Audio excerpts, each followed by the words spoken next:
Hello, everybody. Welcome back to another episode of My Sunderland 11. As always, in association with the Sunderland Food Bank and the Sunderland Fans Museum. I just want to say quickly, thank you very much for all the support that's been on the video so far. It's been absolutely brilliant. And we've got just a man to go through another Sunderland 11. In fact, we've got just a man, Matthew Keeling from the WMS Podcast. How are you? I'm good, mate. How are you? I am just a man. Yeah. No, I'm absolutely. I'm really looking forward to this one. I really am. You picked a very good team, I have to say. How's your lockdown been? You working and keeping busy? Yeah, mate. I'm still at work. I'm actually in an office still, due to the nature of the job I do. So it's been. I mean, weekends are pretty boring without the pub, but getting through it. Hopefully not too much longer now, and obviously doing the podcasts and things are keeping me going. Really, things to look forward to, and a bit of crack with your mates as well. Absolutely, yeah. The podcasts are absolutely brilliant. Obviously, people may recognise your voice from the Wise Men Say podcast. How did you first get involved in that podcast? So I started off just listening to it, really listening to the lads and going to a few of the live shows. And just getting to know them mainly through beers afterwards, I'd say. And I think we did one in London. Well, they did one in London and I went to it. And ended up going on and hanging out with them and having a laugh with them. And they decided for whatever reason that they wanted to bring me on board. And, you know, I guess they've never looked back, really, you could say. Yeah, that's fair enough. Really, that's the best way. I think it's really enjoyable. Obviously, I had Rory on here, and I spoke to him. I said, you know, the podcast is really light-hearted and just humorous. You know, like after a bad game, you know, you just listen to it and it sort of lifts your spirit up because your banter is absolutely brilliant. Thanks. Yeah, I think we do we do try and keep it pretty well. Certainly with the ones that myself and Rory do, we do try and keep it fairly lighthearted because, especially at the minute, I find it really difficult to take things that are supposed to be an escape and supposed to be the one thing that we look forward to. I find it hard at the minute to really let myself get annoyed by it, and I just think, you know, it's football, isn't it? And when it's back to normal, it's, yeah, if we lose, I'm annoyed and whatever, but it's a laugh with my mates, you know. It's a day out, isn't it? And at the minute, it's like it's not a day out, but it's your only escape. So it's like, let's try and keep it, you know, a bit lighthearted and have a laugh while we're wherever we are in League One now. Yeah, exactly. That's fair enough. More about you and about football now. So, what are your sort of your memories of football while you're growing up? So I grew up along I still live just in a couple of streets along from Roker Park. So first memories, really, I was born in '92. So first memories of my dad taking me to Roker Park on a Tuesday night for reserve games when I was about 3. And just I went to some games at the last season at Roker Park and eventually, well, obviously we moved to the Stadium of Light and I got a season ticket the first season there. So I've been going for, well, it'll be thousands of years now. You could really, but just going with my dad and my uncle, and then still do, and then going to away games and going with my mates, and then it developed into basically leaving the house at 11 o'clock in the morning and getting in at 11 o'clock at night after you know, a rather severe number of drinks now. But yeah, of course. Yeah, do you remember your first ever game then you went to? Yeah, so I struggle to remember what actual game, like league game, it would be, but I remember going to Richard Ode's testimonial, which was probably 1996, maybe. I don't know. I knew it was against Steaua Bucharest. So I remember that, and then I remember going to the first game at the Stadium of Light, and just obviously the cliched walking into the stadium for the first time, and wow, it was amazing. Obviously, as a small child, it was incredible, and I've been going ever since. Unfortunately, I guess. Yeah. What would you say your best memory is from all the time supporting Sunderland?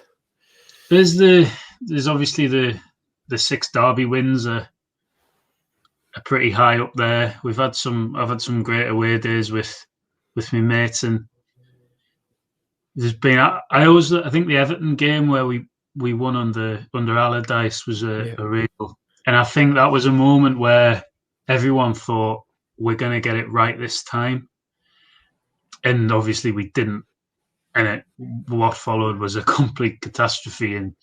But I think taking that game in isolation was a real high point. Obviously, not just obviously Newcastle got relegated, but it could have been any side we'd relegated that night. I think it really felt like the club was on the cusp of maybe achieving something for the first time, and for the first time really that I could remember. Obviously, my earliest memories would be winning Division 1 at the time, which was brilliant. I just thought we were going to win every week forever. And we've not done that, obviously, but those first couple of seasons, some games from there, I can remember beating Oxford 7-0. And when you're a small child, you think this is amazing. I just support the best football team in the world. It turns out I don't. Absolutely, yeah. Well, you have those memories of sort of obviously watching football, being in the stadiums, and it's absolutely fantastic. This season is very different. None of us are in the stadiums. So how have you actually found watching the games this season compared to before? I've struggled, to be honest, and I think I've struggled more because of obviously going every week, and I live very close to the stadium. So I think the other week I was out just before kickoff, and I went to get some beers and some crisps and stuff, and it was like the game's going to kick off there in half an hour, and I can't go. I've struggled to keep in touch. I feel I've lost a bit of interest's the wrong word completely, but I've struggled to care, which is odd. Obviously, I do care and I do want us to win, but when I'm not there, and obviously I don't go to every away game and stuff, but if I don't go to an away game, you'd maybe go to the pub and watch it, and you'd be with your friends, and you can't even have people around to watch it at the minute. I've just felt a bit disconnected, and I don't think that's helped with the fact that we're not really doing very well, and off the field things are not great. Obviously, they're hopefully about to get a lot better, but I have struggled with it, and hopefully it's only going to be this season where it's like this. Yeah, mate. I mean, exactly.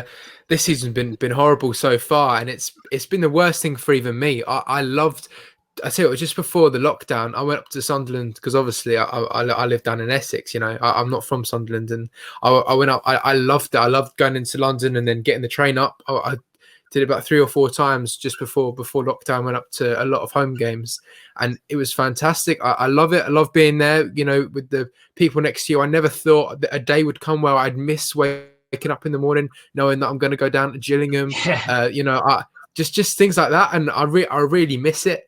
And I mean, hopefully it comes back soon, because there's not much I can really take. It's just incredible, because it's more than just watching a football game, because all we're doing now is just watching a football game. But it just shows what you're saying is you feel like disconnected from it a little bit, because it's just taken the whole community and then the socializing aspect out of it, and now it's just football. Whether before it was everything.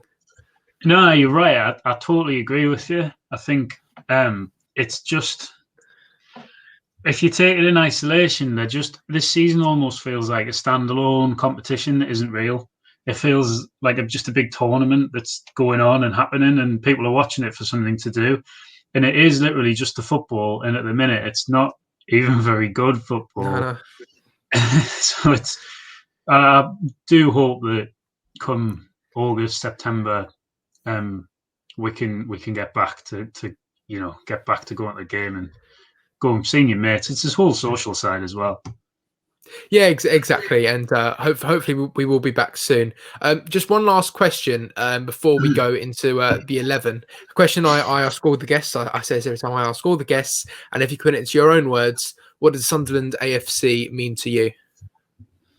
It means quite a lot to me, really. It's like my whole, obviously, outside of family and work and stuff, it's a large portion of my life, really. I think I've invested so much time and money in them over the years. It means, it's not, I'm not going to say it means everything to me, but it means an awful lot. And it's part of who I am and where I'm from. And as bad as we are, I'll always be proud to support the club and the city. And I just hope that we can get back to where we should be, really, which is, it's not 8th in League One, is it? No, it's not exactly, and hopefully we will. But that's a nice way. That's a nice way to put it. But so yeah, I think we'll go through your team. So yeah, feel free to talk about them as much as you want. We'll start off with who you've got. Well, hang on, what formation have you gone with first of all? Is it a 4-4-2? Well, to be honest, mate, I've just sort of named 11 players, so you can kind of put them wherever you want. Yeah, that's fair enough. All right then, cool. We'll go with the goalkeeper first then. So yeah, I've gone with Lionel Perez in goal. Yeah, and I think I'd just like to say before I go through with this team that this Sunderland team would get relegated from pretty much any division that it would be in. So I've gone with players that I like. For some of them it will be that they are genuinely good footballers. I've gone with players that have given me moments that I can look back on and think that was a great time to support the club and that was a great day. And I've also gone with some players that I just like because I think they're sound. So Lionel Perez, I think, is a combination of all of them. He's the first goalkeeper I can remember really playing for Sunderland when I first started going, with his peroxide long hair, the hilarious goalkeeper shirts that he wore. Just a man that made no saves for us ever, apart from 2 in one shot, basically, in the Sheffield United semi-final for the playoffs. Yeah. And then a man who conceded 4 in the playoff final and went the wrong way for every penalty he faced in the shootout. I love him, and he's French, so he's cool. He's just, it wasn't tall enough to be a goalkeeper, just coming out, getting nowhere near crosses, but just being really flamboyant while he was doing it, and I just thought he was great. Yeah, I mean, he's in your team. You might have a good old laugh about it, but you might have some heavy, defeats. You might be talking about after the game in the pubs. But fair enough, mate. It's your team, your choice. That's your keeper. Cool. So we'll go now to your defenders that you've got. Yeah. We'll start with the person who will be playing right back. Who have you gone with there? I've gone with Chris Martin at right back. He was, I think, one of them who you could say was genuinely a really good footballer.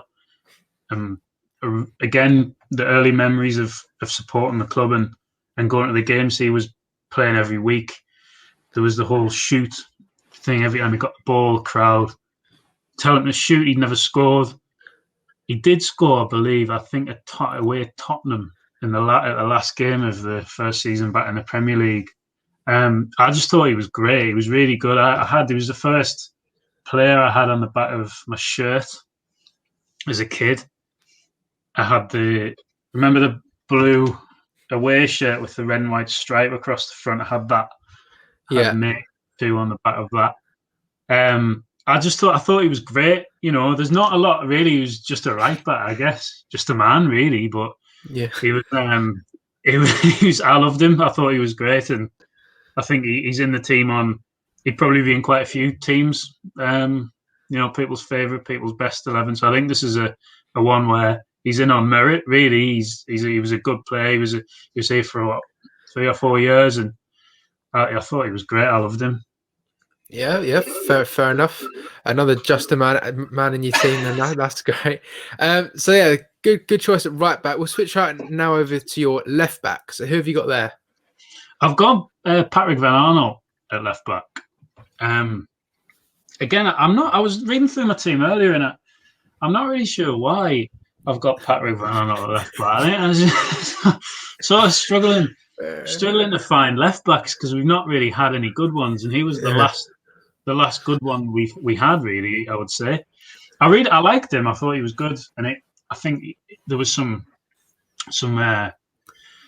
he scored some great goals for us and some important goals for us as well. I just thought he seems like I follow him a bit at Palace, and he seems like a good guy. I think there's a couple of things on social media he's done where he's given shirts away, and he's proven himself to be a good bloke. But I thought he was good. He was here for a few years, and I just liked him, really. We got him from Chelsea, didn't we? And I think didn't cost very much money. I remember his first goal for us against Leeds in the FA Cup. But he played in some big games for us. He played against Newcastle.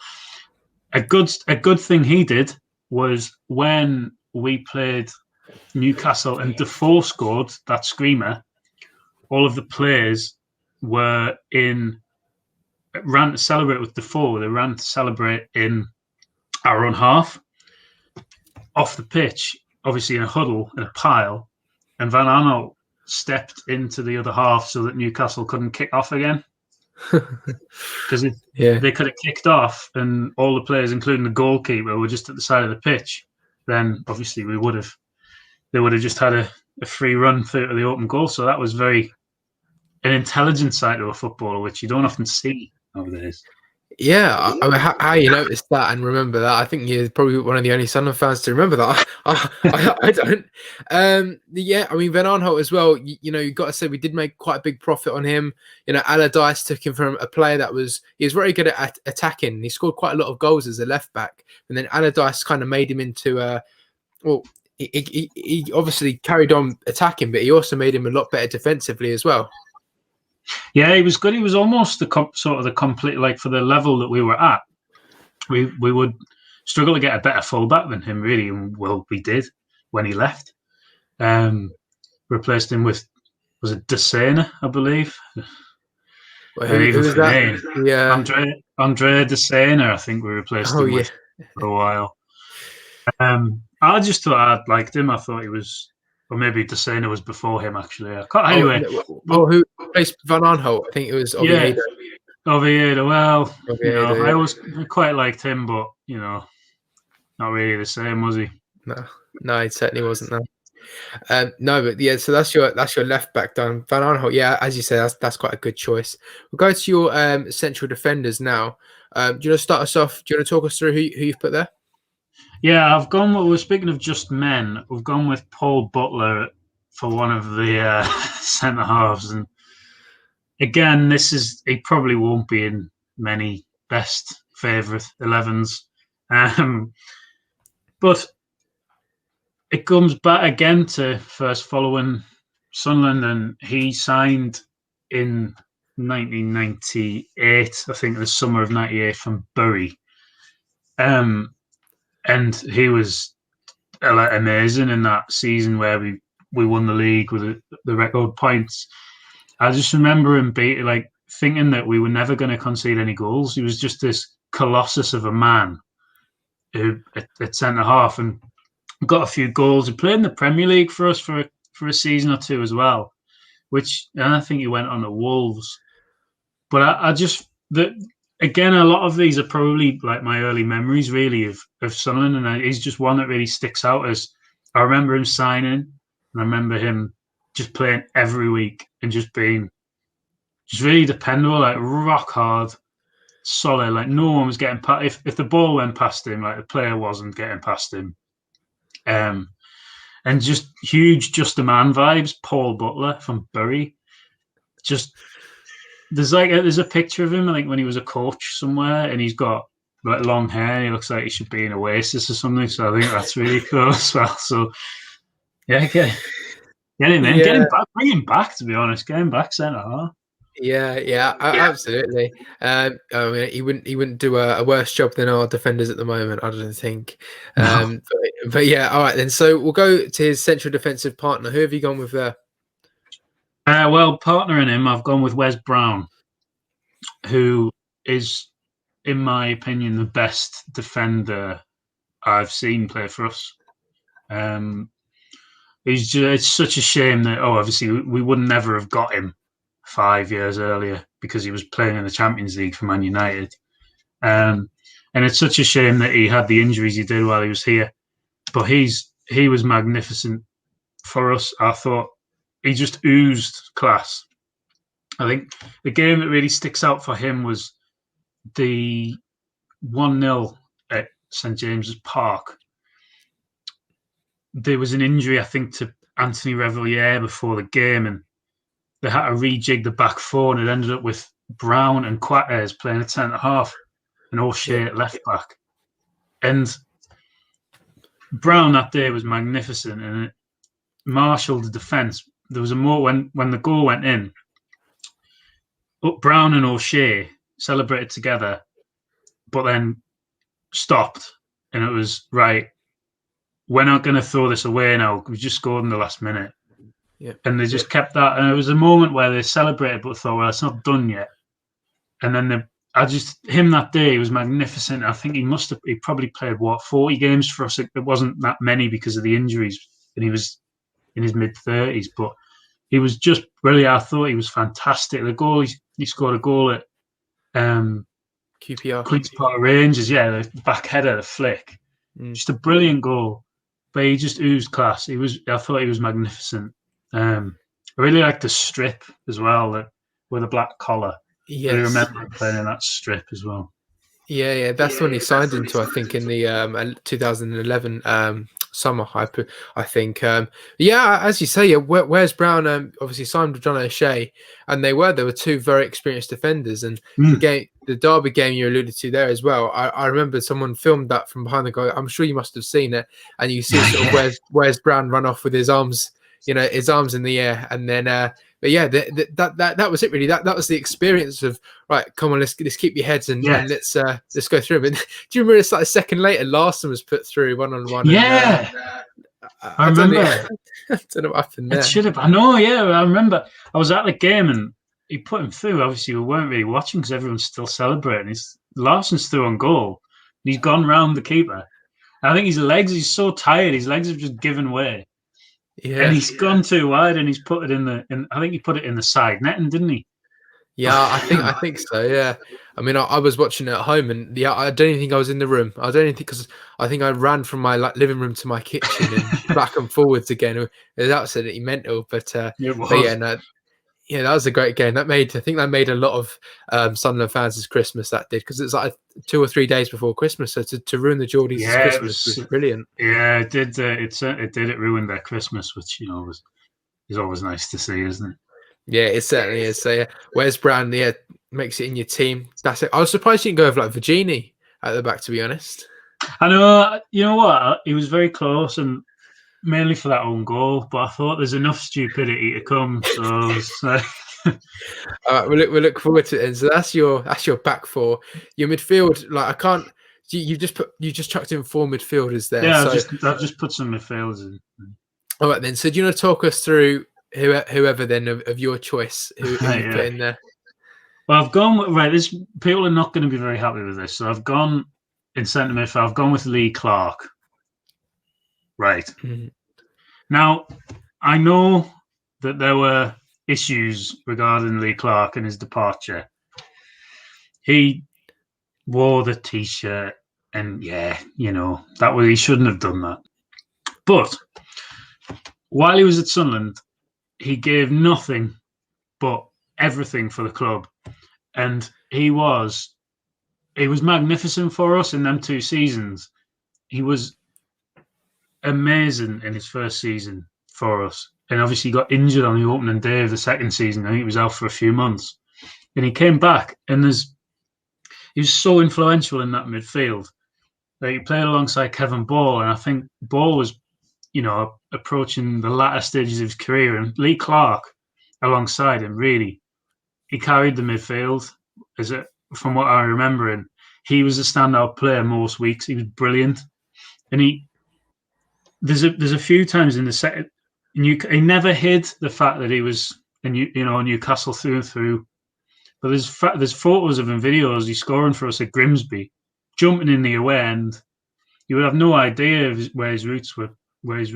And I was gutted, absolutely devastated when he left.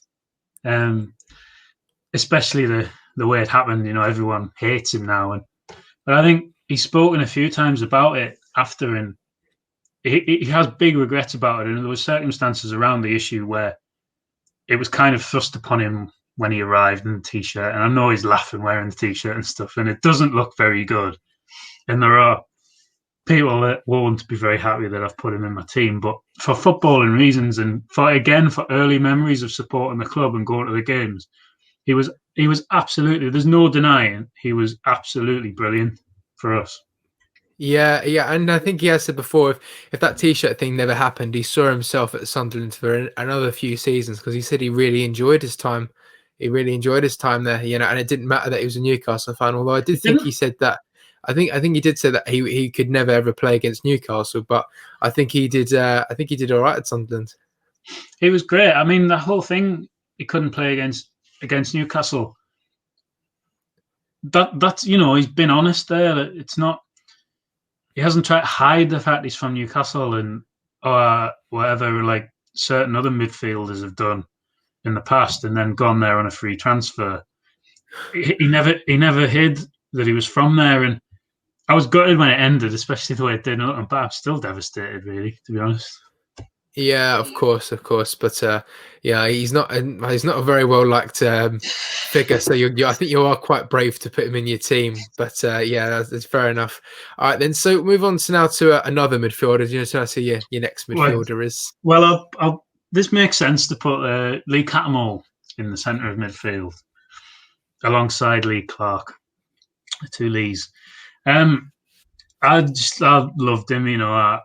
I think he was in Rory's team as well, and I thought he was here 10 years and just epitomised what you like in a footballer. He was talented. People forget how talented he was. When we first signed him, he was really up and coming. I think he at one point had made the most England under-21 appearances. He was really highly rated, and he was obviously people going about this disciplinary record, and it all became a bit of a myth, really. Yeah, when he was younger, he was reckless and he had some red cards and that, but there was a point where he hadn't been sent off for about 5 years, and it just became this cloud that people would just chuck at him. I thought he was great. You could never, ever doubt his commitment to the club, and the whole thing where when Di Canio came and just ousted him, he never hid. He came back. He won his place back, and ended up playing in the cup final that season for us. I just loved him. Everything. I was absolutely devastated for him in the cup final, the Checkatrade final, when he missed the penalty. Because I think for us to have won that, like for him almost to give him something for his time at the club, because he was there 10 years and he's nothing to show for it, really. 2 relegations, and I just loved him, really. And I know it kind of divided opinion, and a lot of people saw him as someone we needed to move away from. He was the constant in the fall down the divisions, but he was the one shining light at times. And he had his injury problems, and he had, maybe other issues, but I just loved him, and I still do. I'd love him to come back at some point in some capacity, because he was on Sky Sports the other day when we played Ipswich, and he still says he still loves us. Yeah, of course. Yeah, I know. I love Cattermole as well. And yeah, as you said, that Checkatrade Trophy final was so disappointing. And you have to ask the question as well, like, why was he taking like the second penalty? When we had Charlie Wyke as a striker, Honeyman, who was meant to be this attacking midfielder, and the captain himself. So if anything, he should be putting himself forward. But you actually have a person like Cattermole who wanted to put himself forward and take it. But That's fair enough, and only testament to his sort of him as a person. But yeah, I mean, we can't forget really all those years we had in the Premier League where he was absolutely quality. I've said before in a few episodes, my first ever game at the Stadium of Light was one of his first. It was against Blackburn Rovers. I don't know if you remember it, 2-1, 2009. And I remember he putting a cross for his left foot right onto Kenwyne Jones's head. And it's just a great player, really. And he had many chances to move away from the Stadium of Light. Yes. I think he had a chance to go to Stoke City or something like that. But he always wanted to stay at Sunderland, and fair play to him, really. I think he was a Borough fan when he was younger, but I think he's a Sunderland fan now. I agree. I am. It is forgotten how good a footballer he was. For whatever reason, really. I think Liverpool were linked with him at one point, where there was some point where his stats were. He had the highest stats in Europe for either ball retention or tackles won or passes made or something. I loved him. I thought he was great. Yeah, absolutely. But yeah, so he works his way into your team. Well deservedly, Katma. Well done. So we'll now go on to the next player. Now I can see the next two people you've put in your team. Obviously, one of them kind of makes sense, but the second one you have to explain a little bit more. But we'll start with who gonna select next in your team.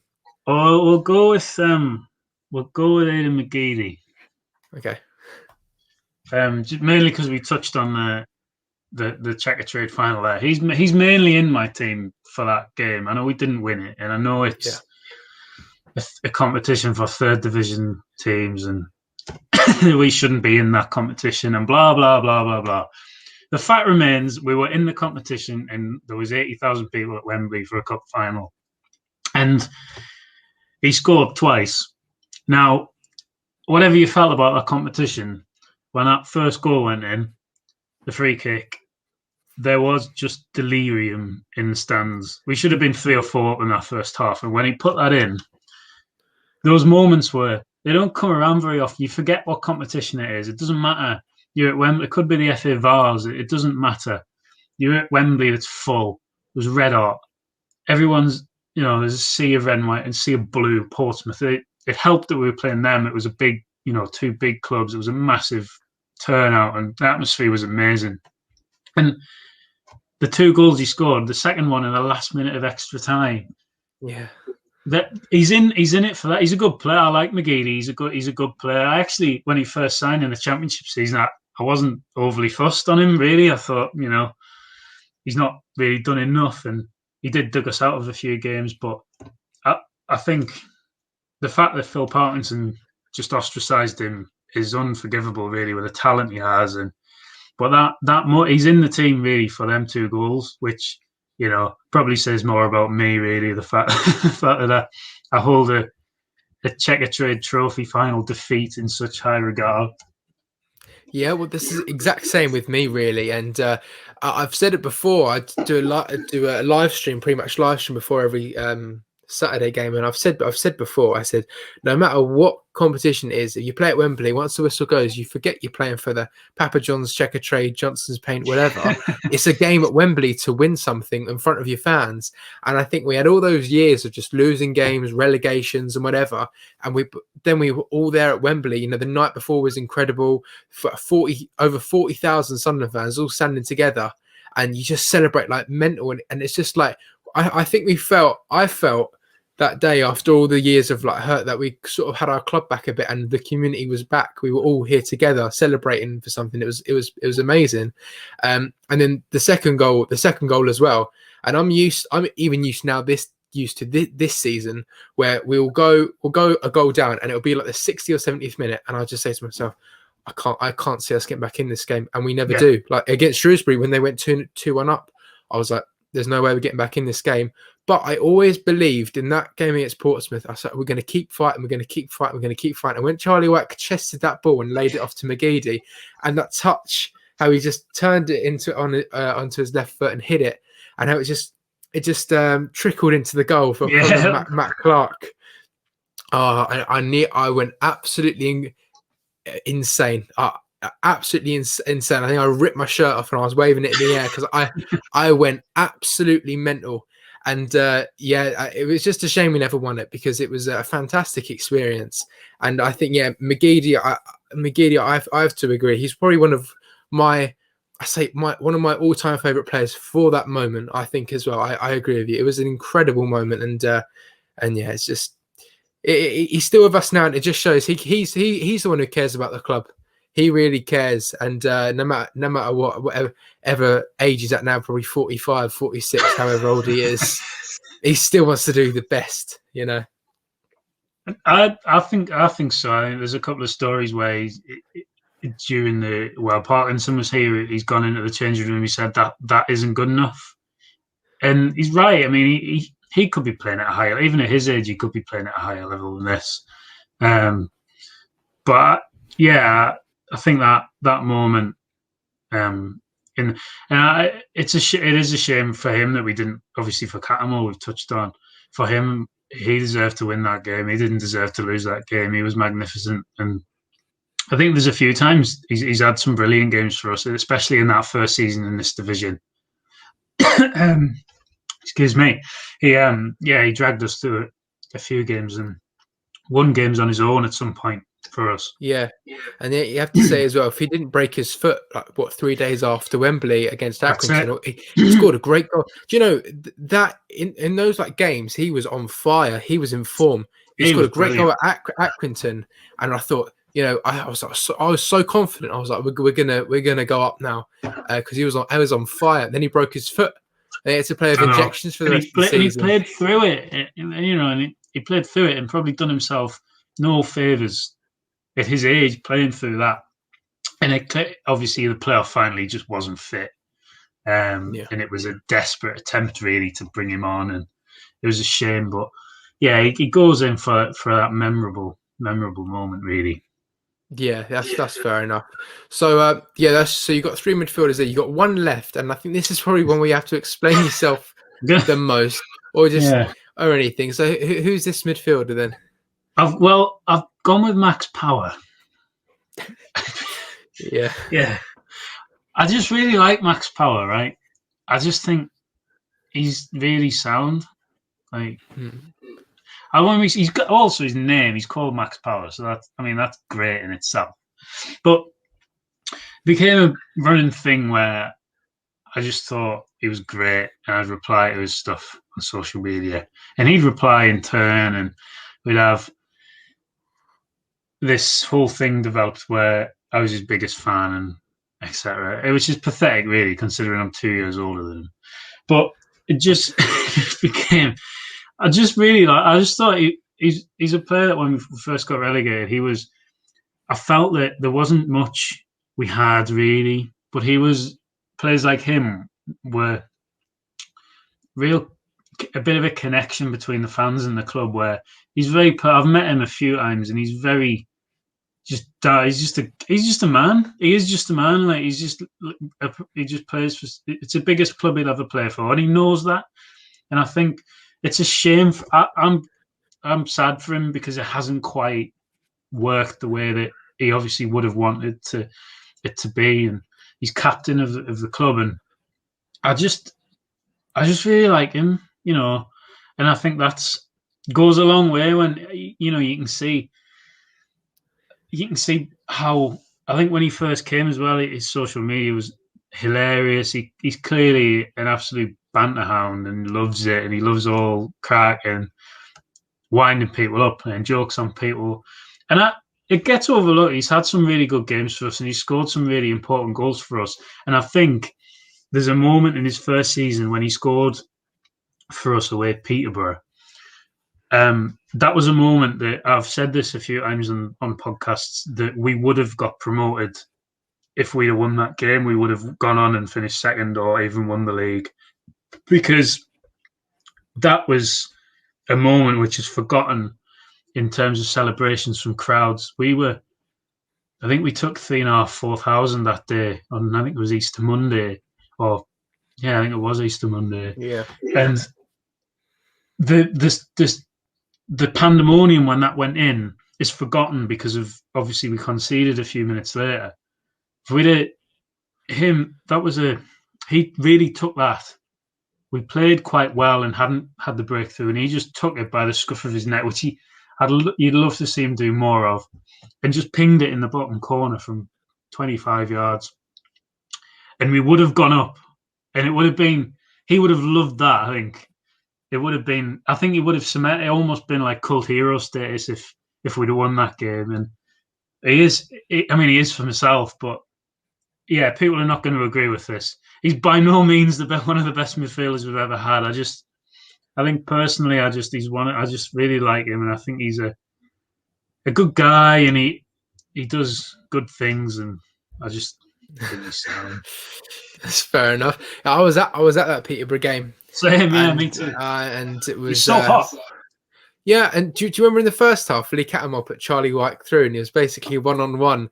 We're like, go on, Charlie, go on. Yeah. And we literally thought he was going to score, and he just completely missed the target. I was like, oh, dreadful. No. Yeah, but it was weird how we were attacking down the other end in the second half. Usually we're attacking towards us, but I don't know. Yeah, But yeah, we're just looking forwards, and you just see the ball hit, and it like took a split second to realise that, oh, it's actually gone in. It was like it was an arrow, like a missile into the bottom corner. Yeah. I'm sad now. No, it was absolutely brilliant goal, and we're celebrating like mental, and then we're still singing, and then suddenly we see the ball just trickle into the goal. Yeah. And we're like, oh no.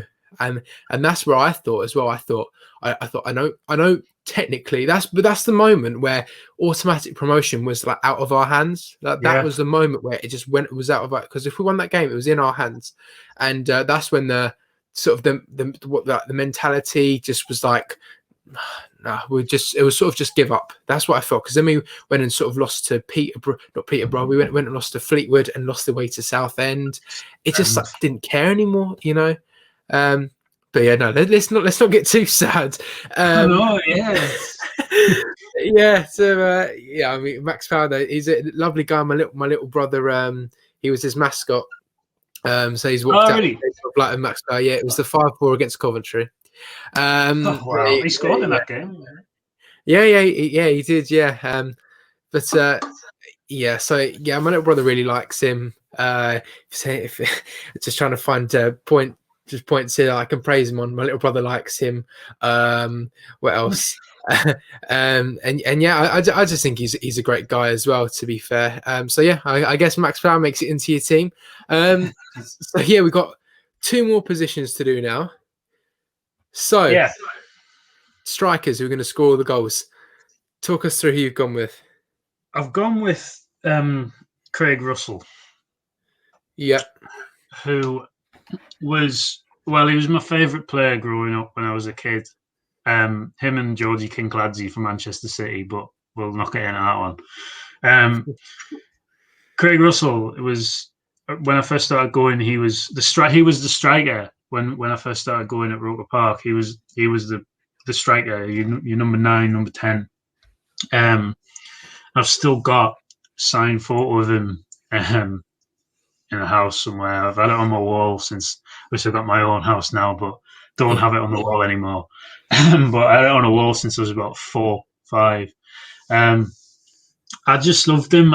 He was when you're a kid, the centre forward. He's the one that scores the goals. He's the one that's in, like the celebrity almost, if you will. He's the main man, and I just loved him. And I remember the day he left. Obviously, I remember my dad telling me that Craig Russell had left and he'd gone to Man City. And he played for Man City in that lovely Manchester City kit, the Kappa kit with a Kappa roll down the sleeve. And and we got Nicky Summerby in return. So, it wasn't in terms of football, it was a great swap. But I was absolutely devastated when he left. He was my favourite player, and he scored loads of goals for. The weird thing is that I remember him playing for us, but I don't remember specific games where he played. I just remember loving him, going to the match, and as you centre forward, it's Craig Russell, and he's a massive Sunderland fan as well. He used to go to the games when he was a kid, and he's from Jarrow, I think. And obviously he worked at the club for years. There, he came back and worked as a masseuse, and I've met him a couple of times. I met him before the playoff final, and he was just my childhood hero, really. So he has to go in the team. Yeah, that's fair enough. I don't know if he's still at the club now. I don't think he is he? I'm not sure if he is now. He was a couple of years ago. Yeah, I think he was until like he was definitely in the coaching staff last season. Yeah, I think he's just giving the players just massaging them. But I don't think he does any. I don't think he does anything more now. But yeah, as you say, Craig Russell. I mean, I obviously never saw him as a player. But you know what I have heard and what I've seen and how he's sort of well loved at the club. That's fair enough. So his strike partner. His strike partner. I've gone with Marcus Stewart. I've gone with this because everyone knows how good Kevin Phillips and Niall Quinn were. Like, you know, you don't need me to tell you how good they were.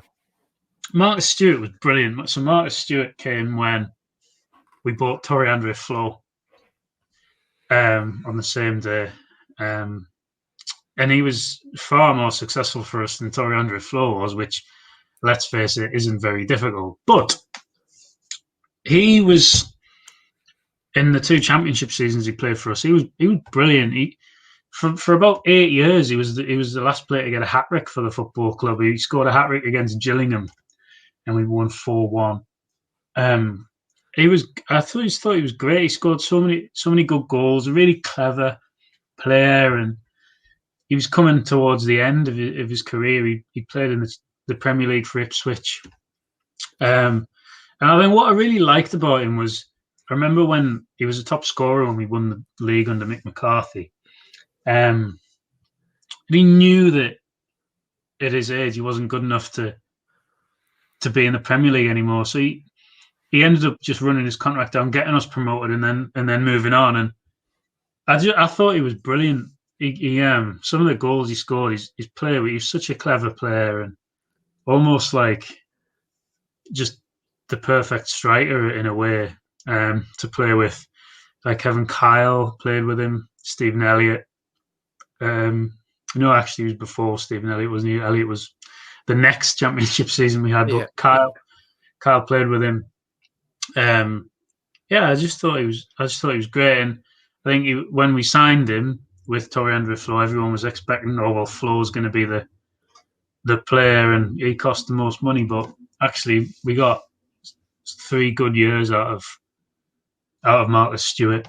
I don't know. I think he played for another 5 years or something in the lower leagues. He's in because I just thought his goal record was really good for us as well. And I just thought he was, I was probably 12, 13 when he was playing for us. So still look at your centre forwards and don't know who's scoring the goals for us. Marcus Stewart, love him, still do. Bring him back. Fair enough. When you said Stewart, I wouldn't have been surprised if it was Ross Stewart. Well, funnily enough, I thought about putting him in, but I think that would, even for me, might have been a bit stupid, really, since he hasn't ever played for us. It's like putting Declan John at left back. Yeah, well, he was Declan John he was on my bench. Declan John. Oh yeah, he's like an unused sub, and will always be. Yeah. Marcus Stewart. Well, Nick Barnes put him in his 11, which is fair enough. So, I mean that's fair enough for Marcus Stewart. You make all the points there really, and that's your team going on the bottom. I can't really take it seriously when I see Lee Cattermole and Max Power together and like Aidan McGeady. That's fantastic. What we'll ask you next is, obviously this is an interesting team, as you say, would easily get relegated, but it's your favourite team. So who would you have as a manager to take this team forward? Hilariously, judging by some of the characters in this team, Roy Keane would be the manager that I've chosen to lead this team into the National League North. I loved Keane. He was everything we needed at the time, and there's times where it's been called for him to come back, and I think that ship has probably sailed now. I don't think he'll manage again. it was everything we needed at the time, and the job he did. I know that we got lumbered with some signings that weren't very good, and like spent a lot of money and a lot of wages, but the job he did for us is really, it's not spoken about enough, to be honest. I know it's appreciated and stuff, but to get that team, we lost the first 5 games of the season. We didn't particularly pick up until after Christmas. Now, the team that usually is on the upward momentum finishes 6th and gets promoted in the playoffs. We won the league, and I think we went through this huge unbeaten run before we lost to Colchester. And just remember that going to the games, and the atmosphere was amazing. Obviously, everyone's singing his name, and the players we had. Dwight York, I know Dwight York was in Rory's team. Bringing players like Dwight York in, Ross Wallace, it was exciting.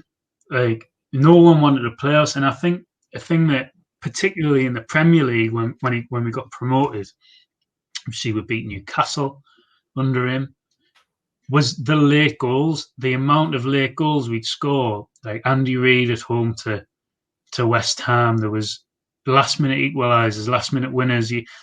The Middlesbrough away game, I think was it Liam Miller maybe, when we drew 2-2, and yeah, it was Ledbetter and Liam Miller, I think. Yeah, you were never out of the game.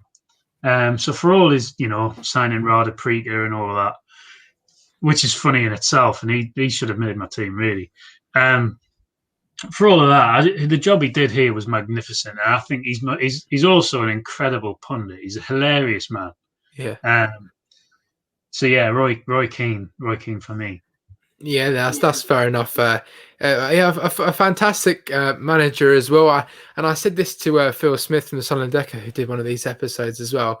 He said people forget what a great job he did, and I said, yeah, he did a fantastic job, but people didn't notice, sort of the damage when he left, because it's not like we did really badly and got relegated.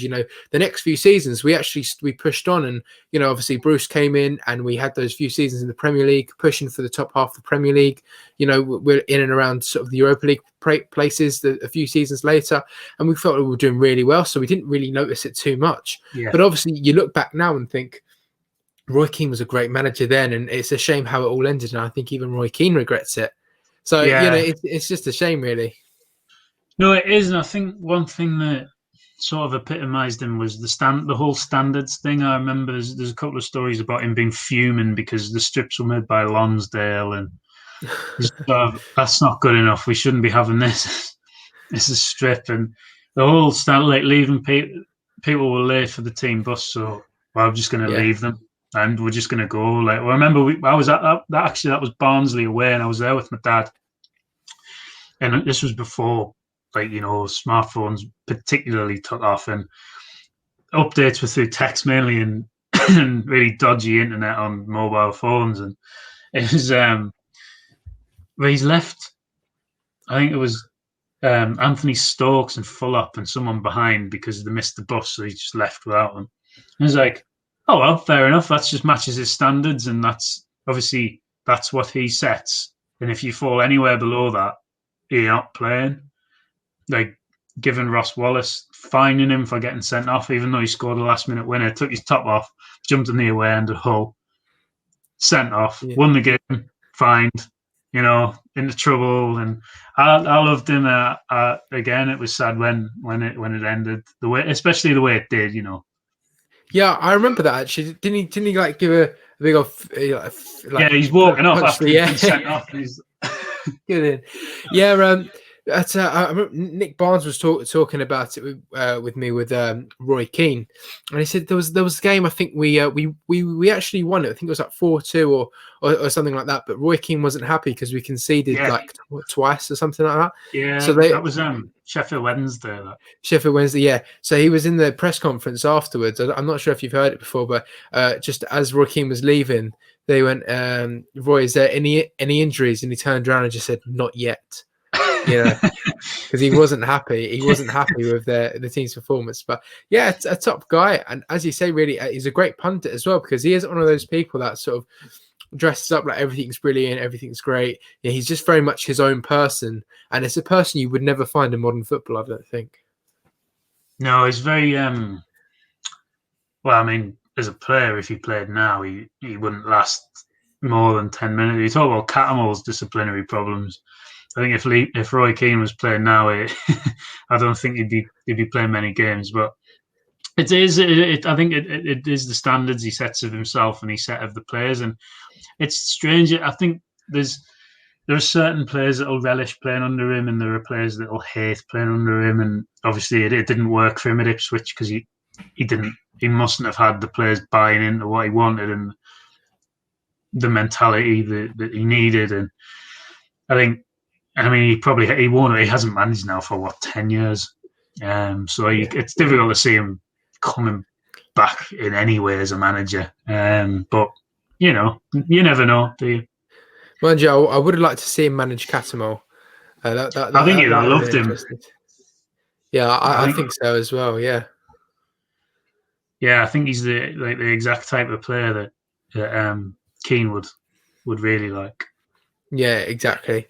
Well, that's all fantastic, and yeah, there's your team. It's a fantastic team. I've got to say, we've got Max Power, Lee Catamol, Lee Clark controlling the midfield with Aidan McGeady running down the wing for you. So that's fantastic there. So Roy Keane, a fantastic manager. But yeah, that's pretty much brought us to the end. What I ask all the guests at the end as well is, have you got a little message for the Sunderland fans watching? Don't take my team too seriously. Just keep. Obviously, I think it's difficult at the minute. Just generally, things are difficult at the minute, but they'll get better. Sunderland will get better. Our time will come again, and I know it's difficult watching it at the minute, not being able to go, not being able to watch it with your friends, your family. You can watch it. I don't know. I'm sat watching it, like on your own and whatever. But the good times will come back, and hopefully it's not too long, and everyone's back together at the match again. Definitely, and we can't wait for that. That'll be fantastic, and it'll be so different as well because I'll go back to matches and actually just like recognize people that I've spoken to, doing these videos. So it'll be incredible. I went to the matches before just being a complete nobody, not knowing anyone. Just me and my dad. Me and my dad who went. I had not had a clue who anyone was. So it'll be really nice, and in some ways, thank God this has all happened because it just proves that. Like how lucky we actually were to go to football matches, and when it's taken away, it's a big thing missing from all of our lives. I think. I don't think we'll ever take anything everyday life for granted again. Simple things like watching us lose at home to Burton. What I'd give for that now. Yeah, as I said earlier, what I'd give to wake up in the morning and get a Gillingham away. I know. I mean, just little things like that. But yeah, hopefully we're back soon, and we'll all enjoy it. But as always, the video is in association with the Sunderland Food Bank and the Sunderland Fans Museum. It's been a fantastic episode. Thank you, Matthew, for coming on, and we'll see you all in the next episode. Away the lads.